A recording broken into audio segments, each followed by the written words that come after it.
Shalom Adonai, Yeshua HaMashiach, Hamalé, Hamalehim, querido, estamos aqui para mais um vídeo, para mais um ensinamento da playlist, querido, sobre Satanás existe, como encarar o conhecimento, o entendimento da expressão demônios, trevas exteriores, inferno, como entender tudo isso. Vamos ver hoje como os demônios eram encarados, entendidos, compreendidos e representados no Novo Testamento.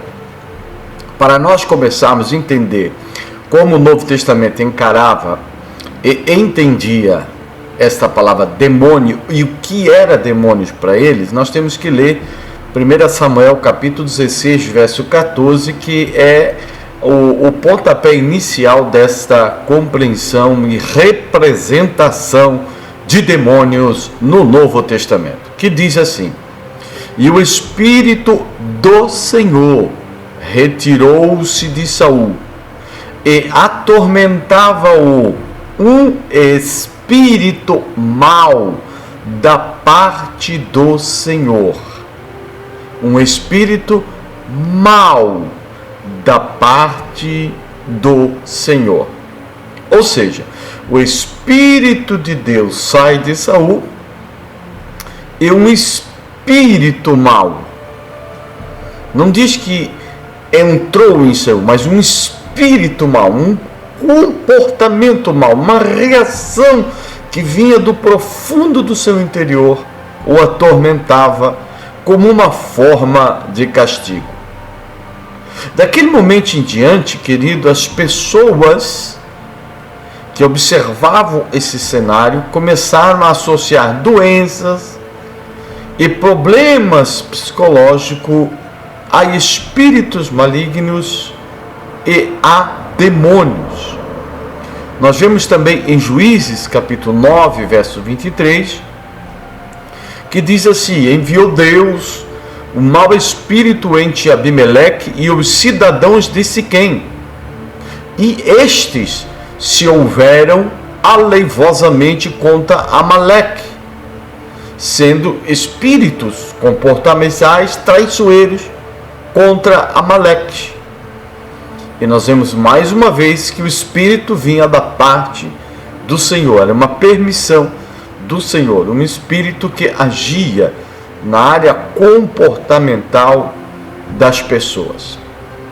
Em João capítulo 9, versículo 1 ao 3, diz assim: e passando Jesus viu um homem cego de nascença, e os discípulos lhe perguntaram dizendo: Rabi, quem pecou, este ou os seus pais, para que nascesse cego?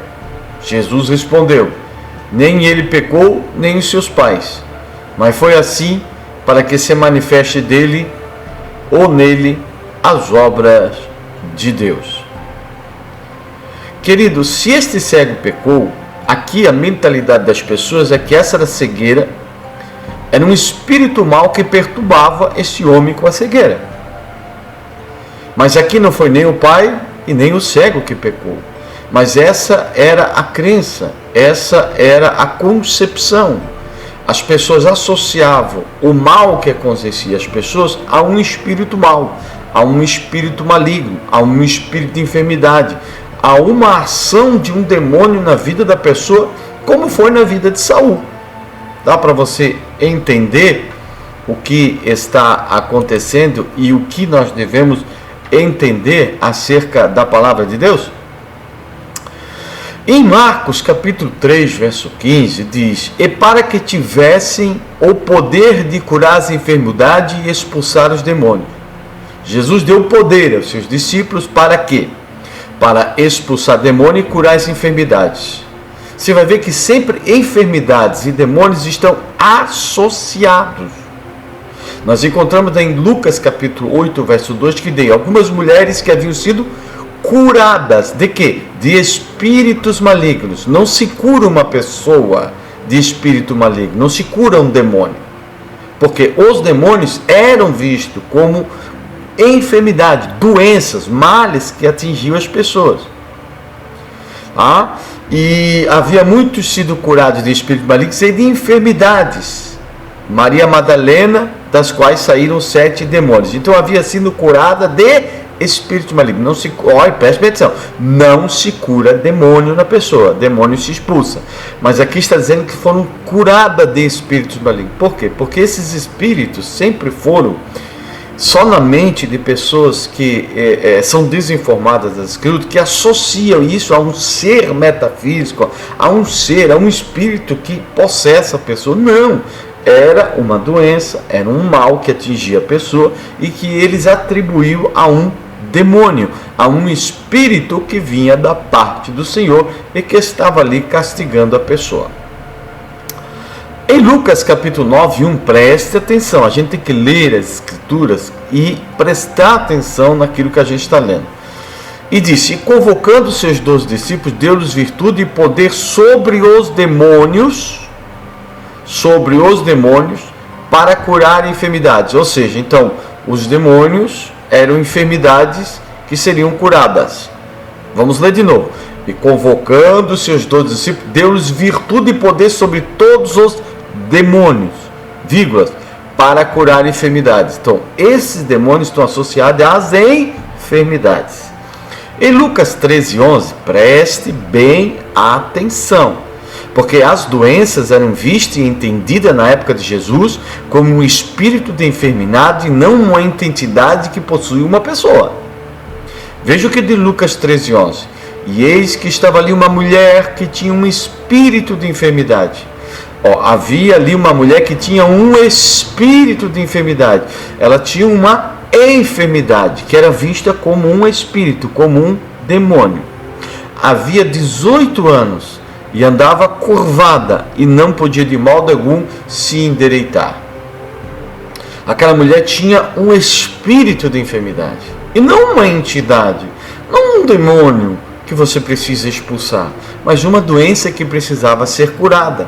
Veja como era encarado no Novo Testamento os espíritos, os demônios. Vamos lá. Não deixe seu like, deixe seu curtir, ajude o nosso canal. Eu estou aqui fazendo esse vídeo em resposta a um comentário no meu canal que pediu para que eu fizesse esse vídeo. Lucas 11:14 ainda diz: e estava ele expulsando um demônio, o qual era mudo. Te pergunto, existe demônio mudo? Existe demônio surdo? Se existe demônio mudo e surdo, como que você vai expulsar se ele não te ouve, se ele não entende o que você está falando? Eu sou obrigado a rir, mas vamos lá, eu já entendi isso de outra forma, eu estou rindo de mim mesmo. E aconteceu que, saindo o demônio mudo, falou e maravilhou-se a multidão. Lucas 11:14. E ainda, querido, nós vemos que em Lucas 9:38 e o versículo 42 diz que eis que um homem da multidão clamou dizendo: mestre, peço-te que olhes para o meu filho, porque é o único que eu tenho. E eis que um espírito o toma e de repente clama e o despedaça até espumar, e só logo depois de ter quebrantado. Isso aqui nós temos vendo um espírito de epilepsia que pegava essa pessoa, a pessoa se agitava, espumava, e quando as pessoas estavam se agitando, espumando no chão, eles olhavam, o que eles atribuíam, o que eles viam? É um demônio, mas era um espírito de epilepsia, era uma doença, e não um demônio, uma entidade que entrou nele, mas sim uma enfermidade, um espírito mau que estava o perturbando. Quando viam chegando o demônio, derrubou e convulsionou, porém Jesus repreendeu o espírito imundo e curou o menino. Ou seja, demônio não se cura, ele curou o menino, porque era uma enfermidade, era um espírito de enfermidade, e entregou ao seu pai. Simples de entender, né? Agora ficou claro? Ficou simples de entender agora? Vamos lá. Mateus 17:15 ao 18 ainda diz: Senhor, mais uma vez, um versículo paralelo ao que nós lemos. Senhor, tem misericórdia do meu filho, que ele é lunático e sofre muito, pois muitas vezes cai no fogo e muitas vezes na água. E trouxeram aos seus discípulos e não puderam curá-lo. Não é expulsar o demônio, não é exorcizá-lo. não puderam curá-lo, porque ele tem um espírito de epilepsia, de ser lunático. E Jesus respondendo disse: ó geração incrédula e perversa, até quando estarei convosco? Até quando vos sofrerei? Trazei-lo aqui. E repreendeu Jesus o demônio que saiu dele, e desde aquela hora o menino ficou curado. Veja como eles entendiam e viam o que era um demônio. Para eles, demônio era uma enfermidade. Por quê? Porque os discípulos não puderam curá-lo, e não libertá-lo, curá-lo. Não se cura demônio. Só para você entender. Jesus, ele curava doenças e as pessoas achavam que era demônio. E o que Jesus fez? Jesus quebrou essa cultura? Jesus foi contra essa cultura? Não, simplesmente Jesus entrou na deles. Mas Jesus curava, porque era normal eles atribuir demônios a enfermidades. Era normal. Querido, até o bichinho que mofava e comia os alimentos deles era tido para eles como um demônio. Tudo que praticava o mal para eles era demônio. Era espírito maligno. Ainda nós temos no capítulo 7, 25 e 26, que fala da filha da mulher Cirofenícia, porque uma mulher cuja filha tinha um espírito imundo, olha, um espírito imundo, ouvindo falar dele, foi e lançou-se aos seus pés. E esta mulher era grega, Cirofenícia, de nação grega, a mesma que a cananeia, e rogava que expulsasse sua filha, o demônio. Agora, esta filha, segundo os evangelhos paralelos, ela tinha um demônio ou ela tinha uma enfermidade? Vamos ver? Vou perguntar de novo. Ela tinha um demônio ou uma enfermidade? Ou ela tinha um demônio porque era costume deles atribuir demônios a enfermidades? Porque os evangelhos paralelos dizem que quando essa mulher chegou em casa, sua filha estava curada. Do que? Da enfermidade que ele perturbava, do demônio que ele perturbava, da doença que ele perturbava, da enfermidade que ele perdoava. Porque o espírito aqui era uma enfermidade e não um demônio. Não uma entidade que entrou nela, mas uma enfermidade que se desenvolveu biologicamente no corpo dela. Mas era atribuída a demônios. E hoje nós entramos nessa pilha, nessa vibe, né? Porque nós temos um monte de igreja aí que expulsa demônios, que faz todo esse teatro, que não sabe e não entende. E o que mais me dói é que a maioria das pessoas que são possessas nessas igrejas são pessoas de classe baixa, de pessoas desinformadas, pessoas de fácil manipulação, pessoas de fácil hipnotização psicológica. Por que não essas pessoas que vão lá, se você for analisar, por que os ricos, os informados não se possessam, não se endemoniam? Só a classe manipulável. Deixa aí para você pensar, analisar. Você é inteligente, você vai entender o que eu estou querendo dizer. Vamos lá. Lucas 8, 27 e 29 diz: E quando desceu para a terra, saiu ao encontro, vindo da cidade, um homem que desde muito tempo estava possesso de demônios, o endemoniado gadareno. E não andava vestido, nem habitava em qualquer casa, mas nos sepulcros. E quando viu Jesus, prostrou-se diante dele, exclamando e dizendo com grande voz: Que tenho eu contigo, Jesus, Filho de Deus Altíssimo, o Filho do Deus Altíssimo? Peço que não me atormentes, porque tinha ordenado ao espírito imundo que saísse desses homens, pois já havia muito tempo que eu arrebatava. E guardava-no preso com grilhões e cadeias, quando quebrando as prisões era impelido pelo demônio para os desertos. Esse endemoniado, querido, ele era um lunático.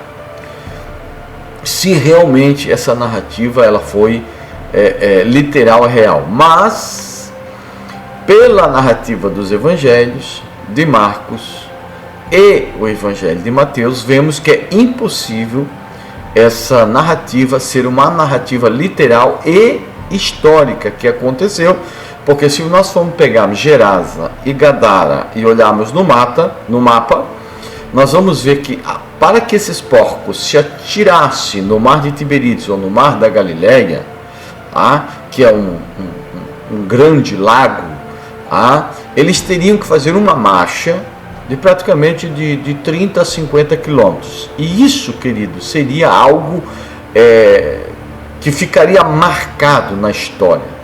Todo historiador ia querer colocar. Se nenhum historiador faz comentários sobre isso, só tem uma coisa: esta foi, pelos evangelistas, uma mensagem codificada para zombar dos romanos que estavam dominando a Palestina e que eles seriam expulsos por Jesus, pelo seu Yeshua, pelo seu Messias, porque uma das coisas que esse Gamaliel disse que ele era legião, e legião, que ele era dividido pelas tropas romanas, e uma das legiões de Roma tinha uma que tinha a cabeça de um javali. Então aqui nós encontramos uma forma codificada de zombar e fazer chacota do Império Romano. Essa é a interpretação mais coerente. Mas, se realmente existiu, esse não passaria de um lunático. Não um demônio, mas um lunático. Uma pessoa lunática que estava cheia de problema psicológico, que hoje, psicologicamente, seria curado. Isso é o que o Novo Testamento nos passa, nos ensina, como que eles encaravam os demônios. Para eles, tudo aquilo que produzia mal, desde um bichinho que destruía os seus alimentos, que fazia com que o seu vinho estragasse, que o seu pão apodrecesse, eles viam como um demônio, como um mal, como um adversário, como um opositor. E nós vemos que em João capítulo 8 e 48, o próprio Jesus era chamado de ter demônios, porque muitos não conseguiam entender seus feitos, não conseguiam entender sua mensagem. E em João 8 e 48 diz: responderam, pois, os judeus e disseram: não dizemos nós bem que és samaritano e que tens demônio? O próprio Jesus foi tido como uma pessoa que tem demônios. Um grande problema hoje que as pessoas não entendem é que todos os espíritos vêm da parte de Deus. Nós já vimos lá com Saul, com Abimeleque, todos os espíritos vêm da parte de Deus, sejam eles maus ou bons. Não vem de um ser metafísico, que não existe Satanás. Não existe um principado, potestade, príncipe das trevas, nas hostes espirituais da maldade. Tudo isso é nada metafísico, é tudo terreno. É tudo governos terrenos. E nós vemos que os próprios espíritos, eles são conhecidos da maneira que se manifestam. Por quê? Porque 1 João 4:2 diz: nisto conhecereis o espírito de quem? De Deus. Todo espírito que confessa que Jesus Cristo veio em carne é de Deus. Agora fica uma questão: tem seres humanos que não confessam que Jesus veio em carne, mas os demônios confessavam que Jesus veio em carne. Então, se eles confessavam que Jesus veio em carne, João está dizendo que esses espíritos eram de Deus. Então, esses espíritos vinham de onde? Da parte de Deus. Porque muitos demônios saíam clamando, dizendo: tu é o Cristo, Filho de Deus. E ele repreendeu-os, não os deixavam falar, pois sabiam que ele era o Cristo. Lucas 4:41. E tendo chegado ao outro lado da província de Jerusalém, saíram ao encontro 2 endemoniados, vindos dos sepulcros.